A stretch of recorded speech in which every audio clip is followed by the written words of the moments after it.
Welcome back dito sa The Working President. Bukod sa ating mga roll-on-roll of ports, kasama rin ang ating mga lansangan sa infrastructure developments ng bansa.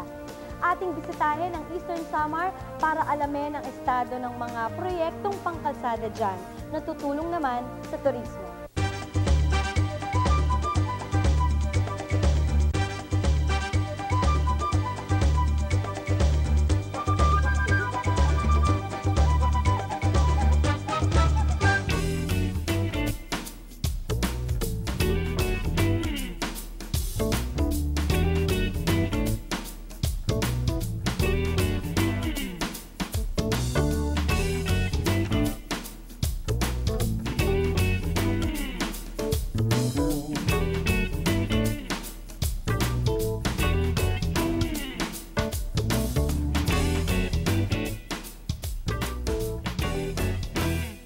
Ang lalawigan ng Eastern Samar ay naitatag sa bisa ng Republic Act No. 4221 noong June 19, 1965.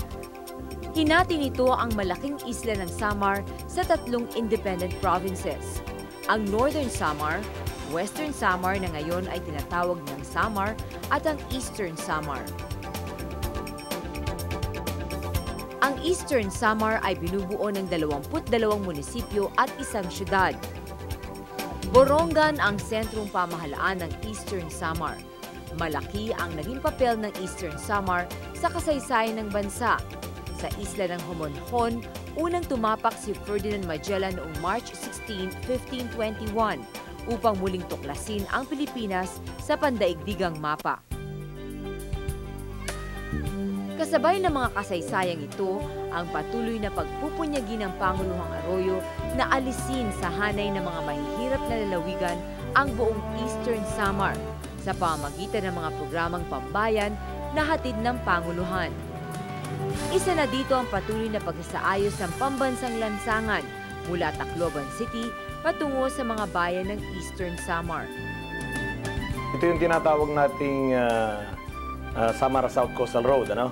Na starting from Tacloban, by Basay, pupunta ka ng Borongan, nadaanan mo to actually eh. So, merong nakalampon for this 2008 na nakakalaga ng 478 million. Nang gusto nga ni Presidente, magawa na to from right to top to Borongan to Giwan. Actually, may mga nagawa ng intermittent sections dito, but ang gusto ni Presidente, matapos na lahat ito at ma-improve talaga ang traveling condition dito. Coming from Alin down to Tacloban. Ngayon, itong ating Calbiga to San Juanico, or in Tacloban, is already very good na asfalto na ito. Pero ang ginagawa natin ngayon, may dalawang packages, ang package 3 and 4. Itong ating package 4 from Calbiga to Batanguet. Batanguet is somewhere just after Catbalogan, boundary ng Catbalogan at Calbayog. So this is package 4, at saka yung package 3 naman is from Batanguet to Calbayog.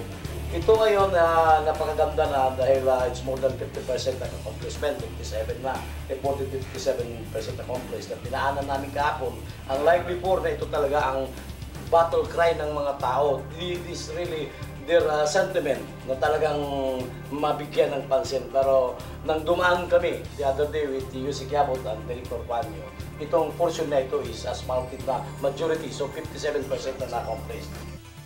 Kasi ngayon, kung manggagaling ka sa parte ng Palapag, Mapanas, Gamay, Lapinig Road, kung dito na sila dadaan sa papuntang RTC, hanggang dito sa Oras, hanggang sa Tacloban, makakasib sila ng at least 4 hours. Kung sila ay magdadaan papuntang Katarman at saka din dadaan pa sa Calbayog at Balogan, then papuntang Tacloban, mahaba, matagal yun. At least ang travel time doon, mga 8 hours. Kasi paikot yun eh. Kung dito, mas makakasib sila ng 4 na oras kung magdadaan from Gamay, Lapinig, RTC Oras hanggang Tacloban na. Sa katatapos sa State of the Nation Address ni Pangulong Gloria Macapagal Arroyo, binanggit ng Pangulo ang pagdurugtong ng Lawang-Lapinig-Arteche Road na mag-uugnay sa mga lalawigan ng Northern Samar at Eastern Samar. Ito yung tinatawag nating missing link ng Samar Circumferential Road. Now this will connect eventually yung Northern Samar at saka yung Eastern Samar.